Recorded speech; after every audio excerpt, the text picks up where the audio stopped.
This is the newest model from Eastman. Eastman Guitars came out with a series called the Custom LA Series, made in California by D'Ambrosio. That is a very expensive $4,000-esque line of guitars that, to me, have a very Fano Novo vibe that I really like. However, they've come up with a new series called the Fullertone series that uses the same specs, including the really interesting neck joint, price out at about 25% the cost, which is a lot less. But considering they make them in their Chinese facilities that they make their other guitars we reviewed that are much more expensive, this will be interesting to see. Let's go ahead and open the gig bag. We'll do the shot here so you guys can see it. Well, actually, let's see what's in the front pouch. What do you get with the guitar? You get the certificate right here. This was made on 3/10/25. And then your limited lifetime warranty. This is the truss rod, looks like, Allen wrench adjustment tool. So that's nice. The California warning card, a hang tag for Tone Rider pickups, because they're using Tone Rider pickups, and the push-in tremolo arm. I try to think, you know, when I'm doing a video like this, like, who's this gonna help? And I think if you're in the market for a Novo, although these have a very Telecaster, very Stratocaster kind of vibe, I think this definitely vibes Novo, right? So let's set this down. We'll get rid of the gig bag. I always do this in the videos with the gig bag. Very firm. Padding, lots of padding. A neck cradle built in. So stitched, Eastman is stitched in there instead of silk screened. So very nice. Comes in 3 colors. Comes in black, a blue, and then this is the desert sand. This is a satin finish, so not very shiny, not buffed in any way. We have a 25.5-inch scale length. A brass block tremolo on this one. They do make a version that is hardtail, looks more like a telly. This also has an aluminum back plate. This is a brass neck joint plate. We'll get into this. Looks like this tool also lets you have access to this. Comes equipped with D'Addario NYXL 10-46s. And now that we have some of the specifications out of the way, let's get into the geeky stuff. And this is a good time to mention that you can click the link in the description to see a detailed PDF that we make of this very guitar. This says it's a 3-way blade switch. And I'm going to say no. So their information was wrong. Okay, the bridge pickup is a Tone Rider SBHB GF soap bar size humbucker with 2 Tone Rider SQ1WH single coils. And they're saying this is a noiseless single coil, so let's take a look at it. For those that are curious, usually when they say it's a noiseless single coil, it's really just a stacked humbucker. And you can see here, there is 2 coils. So they're one on top of another. Now they're using a smaller coil for the bottom, and they're using this base plate, which changes the magnetic field. In practice, not much different than the steel plate that's on the bottom of a Telecaster pickup, although a lot of people think that plate's copper because it's copper plated. And you can see copper plated ones used in single coils for Strats as well. And normally you'd see a ground wire to this plate, but I think that's because there's 2 plates, one in the center, which I think is grounded, and then the 2 screws on the bottom plate are touching the center one. So both plates are grounded. So it's actually like both coils have a metal plate at the bottom. Technically, it's not a single coil, although because it is stacked, it's going to kind of sound very single coil because of the narrow field it's going to be able to detect on the strings. But the reason why there's no 60 cycle hum is because it's a stacked humbucker. And then they're saying there's a thin satin finish on the neck, which is a roasted maple quarter sawn neck, and it looks beautiful. Another thing to point out is that it's 1 piece with 2 wings added. In other words, on the headstock, you have 2 pieces. Otherwise, they'd have to use a much larger piece of wood to make this happen. Body material is roasted black limba, 7.34 pounds or 117.5 ounces or 3.330 kilograms. Fretboard radius is a 12-inch radius. It's rosewood fretboard. I would say the fretboard edge is not rolled, but it's not sharp, so it feels pretty good, but it's not heavily rolled. And for the frets, we have 24 jumbo Jescar frets, but I gotta tell you, they feel more like medium jumbo, but they feel pretty tall. Nut material is bone, and I guess, you know, we already know this. If you're familiar with this brand is not competing with like the companies that are trying to get you a really, you know, a good guitar for the price of a guitar pedal. They're just trying to give you like this. If you ever wanted any of these really expensive guitars, this is going to get you in that range for a lot less. Tuning keys, inline staggered tuners, Clouson style for sure. And then of course the tremolo arm is a push-in style with a compression ring. and it's really loose. But there's an adjustment, Allen wrench adjustment right here. Let's go ahead and, because it's gonna fall out, and one of my concerns is it could damage the guitar. So tighten that up just a hair. That's a big difference. So this, I'm gonna loosen just a little bit. Just a little bit.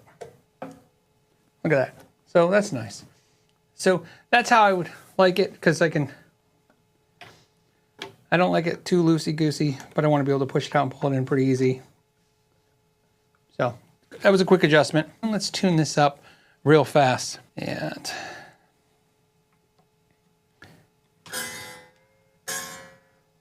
oh, we have a problem here. Look at that. Don't worry, don't fret, but let me show you the issue. The pickup is literally pushing up on the string. So push that down. So we need to adjust that. Traveling, vibrating, causes it. Screws fall out all the time. The world's an imperfect place. Much better. So now that we tuned it up, actually, did we tune it up? We did. Wow. Really resonant.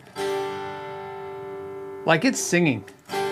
So I read their ad copy. As I told you guys, I don't speak ad copy. So, you know, whatever they say, companies say, is I don't really care. But I have to tell you that in the ad copy, it states that this design, this neck joint, the way they're doing this, it's going to resonate more and give you more sustain. It's definitely singing. Really soft. You know, when I did the 59 Eastman, and I told you guys that it really vibed like a custom shop Gibson, just picking this up has that Fano Novo, very nicely made guitar, very resonant. So, I mean, they're nailing that. So, okay, so let's see how they ship this to us, shall we? So we tuned it up. Let's go ahead and check the relief. We're just gonna push down the first fret and the last fret, see if there's any play. There's just a little bit of relief. Let's go ahead and see what they did here, since the setup is part of the charm of these guitars. Oh wow. So I want to say 2000s. So it's way straighter than I thought. That's why sometimes we do the gauge now, because what I kind of, you know, vibed when I was touching it, it wasn't that. Okay, so let's go ahead and we'll do the intonation, but we'll first let's just check to see how the setup is. So we'll check the action now to see how they set the action, and we'll do that so you guys can see. Looking at the 12th fret, 1.75 millimeters on the low E. On the high E, we're at 1.5 millimeters. 1.5, 1.5, 1.5. I'll give 1.75 to the A string as well. Setup is good. As we know, most companies give us setups at 2 millimeters off the 12th fret. So they went a little bit more aggressive than that, and that's fine. And it's singing. It's just beautiful. Let's check the frets. Let's see if there's any dead frets. We'll just play them all and see what we can hear.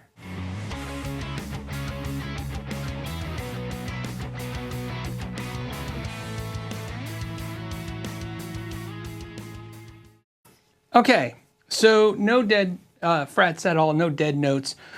This is usually sometimes where we want to do the handshake test, where I hold the guitar, you know, by the neck joint to see how it feels. The access point is pretty good, but it gets a little difficult to get up in this area right here with this cutaway, because it doesn't go as deep. But the actual neck carve, this right here, this is right like poking your hand. It's rounded, so it's soft, so it didn't hurt. But when you're, you know, when your hand is here, when you're up here, honestly, it's not ideal. It's just because it's in your way. You'd want it like, I want them to cut that material out. And something to point out that the hardtail single cut version doesn't have that bump right there. It's kind of a little different contour to the neck. So if you think this might inhibit your playing, they have another version you should check out. We should probably test the frets, right? A lot of you guys like it when we do the sock test. The guitar has been sitting here, as you saw its build date. It's been sitting here for a few weeks, about 2 weeks. We didn't open it. We left it because I wanted to do an unboxing since it's an entirely new model I've never seen before. Let's go right here. And there you go, 5 out of 5. And do this side. That's the 5 out of 5. I mean, it's pretty good. The bridge, oh, we're already snagged. So, so these grub screws right here, they're sticking out. So I mean, it's catching pretty easy. So the bridge itself is nice. It's not sharp. This is rounded over. This feels good, but the grub screw's sticking out.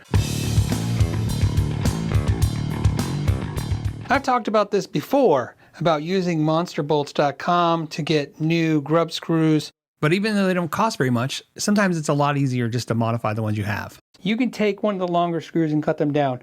I just put them in a vise and then I use a Dremel. You just want to make sure you don't do two things. Don't compress it so much that you damage it. And also, when cutting, try to stay in between two grooves and then polish off the end when you're done so that there's no sharp edges that can cut into the metal of the bridge plate. So I cut down the ones that were affecting the sock test, and you can see now it's a lot smoother. The neck shape is called medium round, so it's a little on the chunky side. So I'll look at the neck carve. The neck carve definitely feels very 50s Strat. So let's start with something like a 50s, 52 Strat neck carve. And you can see there, that's about the carve pattern, right? And not so much on the top. You can see it's just a little shallow that, so a little bit more narrow than right here. But definitely like that 50s neck. So think 50s Strat neck carve on a little bit on the chunky side. We'll do some measurements. Let's get those measurements, but let's take these strings off because we're gonna have to look inside this thing and take this thing apart. Starting with the nut width, we have the nut at 42.87 millimeters or 1.688, 12th fret.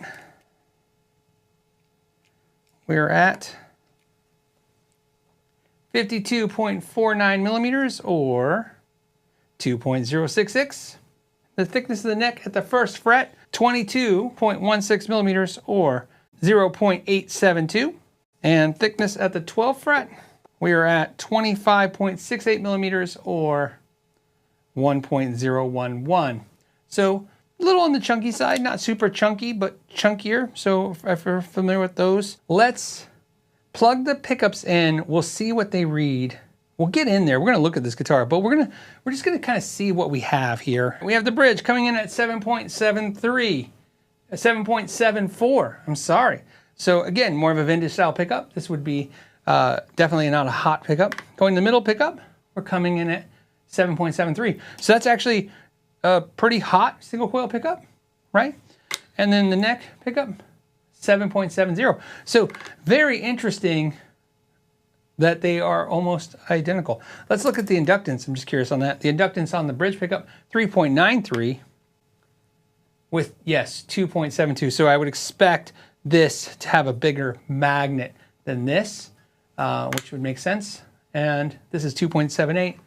I think that one was also 2.72. And then again, just to remind you, 3.9. So on the humbucker, they just refer to it as a soap bar size humbucker. And you can see it's got a cover that's soldered on. And then they use a piece of foam as the way to adjust the pickup height. The only thing that you might want to know is, can you put a full-size humbucker in the guitar if you wanted to? And yep, you can. The route is big enough, so if you wanted to cut a new pickguard and do a different pickup, you could.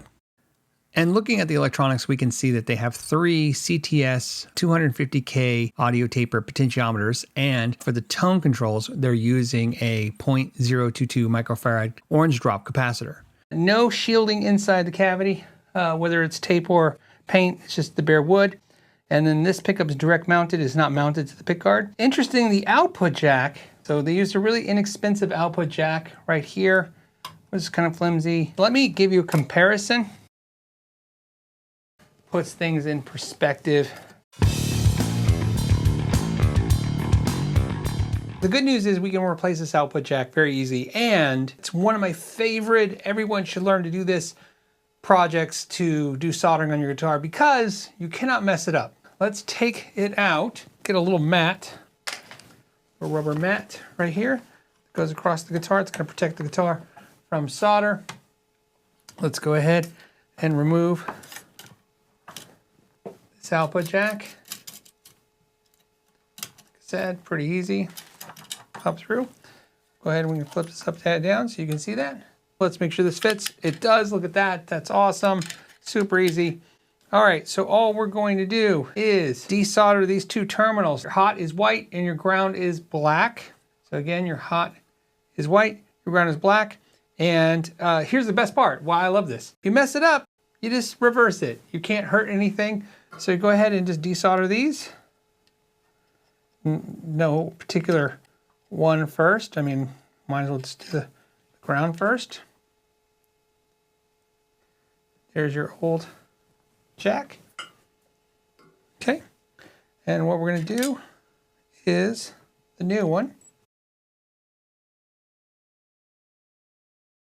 And install it. Go ahead and tin these two holes right here. Okay.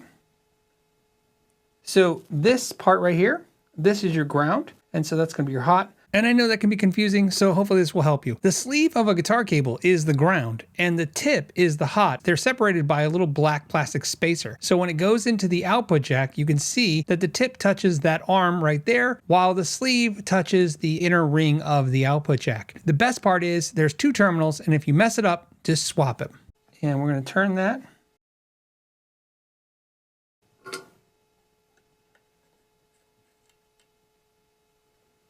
Okay. And now we're going to put this one onto the other piece right here, the other tab. It's going to look like this. That's it. You're done. Just make sure it fits correctly back in, which it does.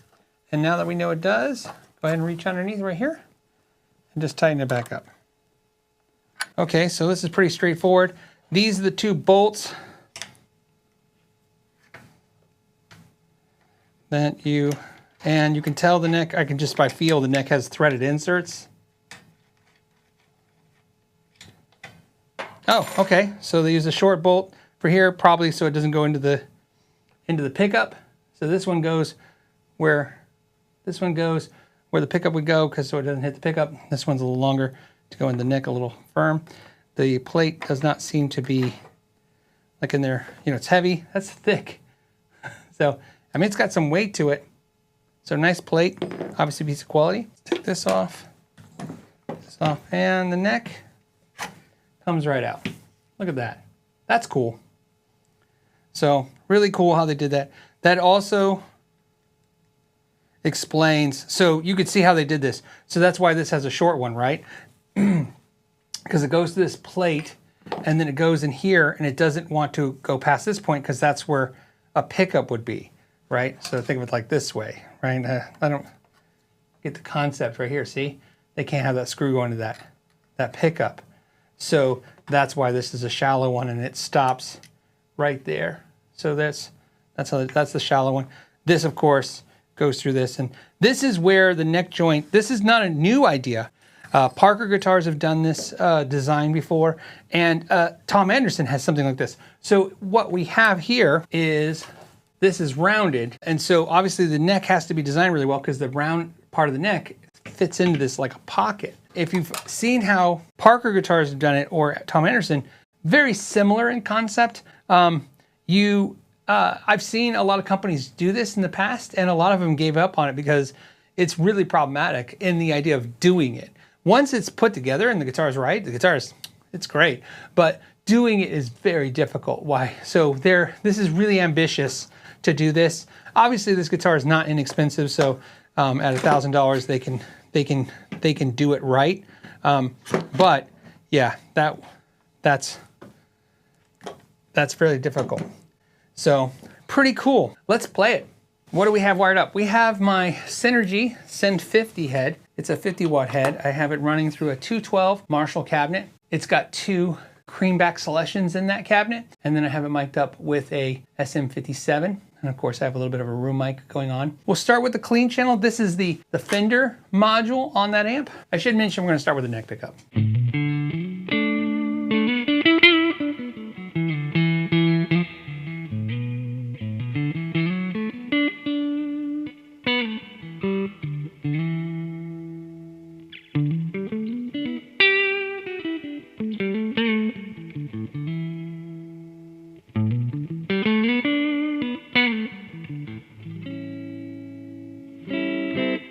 Now I want to go to the next position, which is going to be the neck and middle pickups.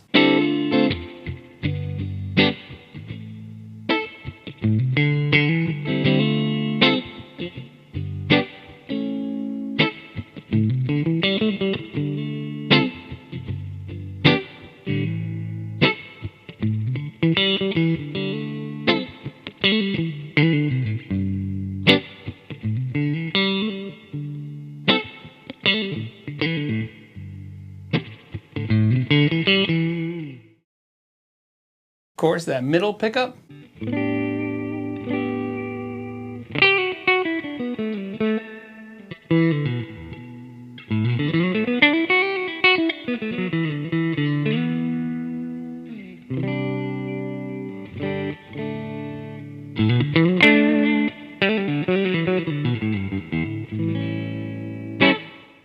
Okay, now we're going to go to the middle and bridge pickup.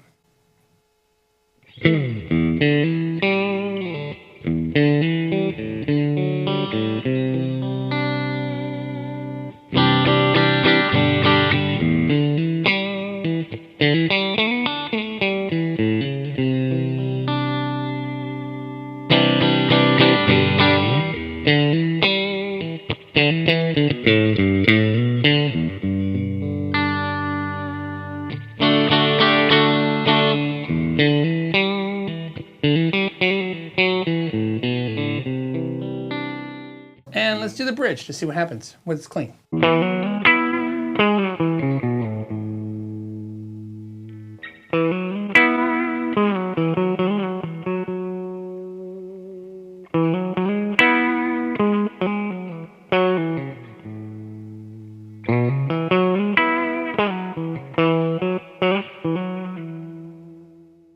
Yeah, that's pretty cool. I've switched channels now. This is the Friedman BE module in the lower gain setting and a little bit of reverb. And we'll go ahead and start again with the neck pickup. Here we go.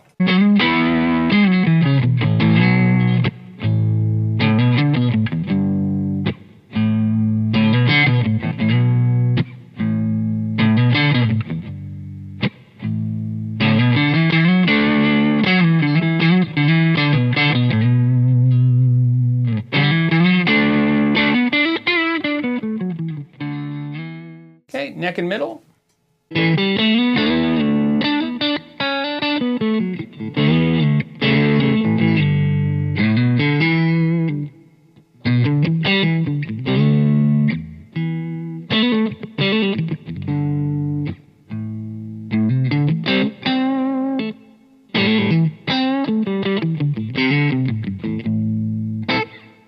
And here's your middle position.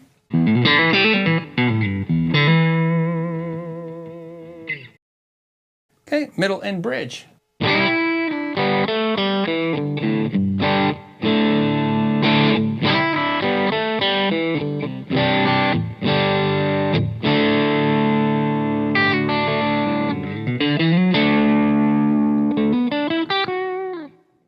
And the bridge, here we go.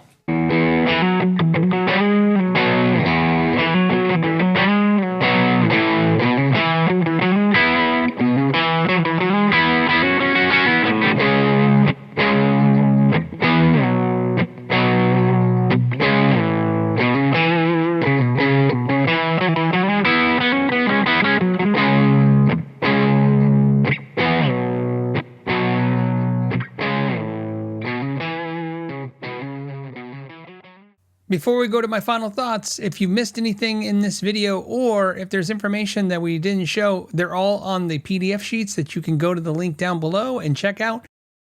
What do I think? The design-wise, they give you something interesting. I think the headstock looks cool. Again, it has a Shabbat, Novo, Fano thing going on the headstock a little bit. I think Eastman's did a really good job of making this their own, where you're not buying a clone. It's an inspired by for sure. This doesn't look exactly like any of those guitars, but man, it just vibes like them. And I think that's what they're going for, is to give, you high quality guitar, but not feel like you just have a ripoff, not a clone, not just a generic copy of those guitars. You have something that's unique, cool. And of course, $1,000 or sub $1,000 with a gig bag. That's my negative, the output jack. I think shielding the cavity would be an improvement. I always think that's a good idea. Some people say that you guys always ask, does the guitar need it? I don't know. You know, my argument is it's not very expensive to shield cavities, whether it's foil or paint. And it's one of those things, do you need it? I don't know. You don't know you need it until you do. That's the problem. You're somewhere and you're like, man, I wish this thing was shielded. So it's one of those things. I don't think it has to be done, but when it does have to be done, you'll know. And those are two pretty easy negatives. We can get past those pretty okay. Everything else, I mean, fit and finish is great, played great, sounded great. In the weirdest way I can say, it's the most modern. When I say modern, not modern, futuristic looking, modern, relevant to the current market trends of younger guitar players that I've seen out there. I think a lot of companies should pay attention to what Eastman is paying attention to, which is a lot of the, you know, the trendier, younger players are looking for guitars that look a little like this, a little out there, a little different. That's what I think. All right, guys, as always, I want to thank you guys for your time. Till the next time, know your gear.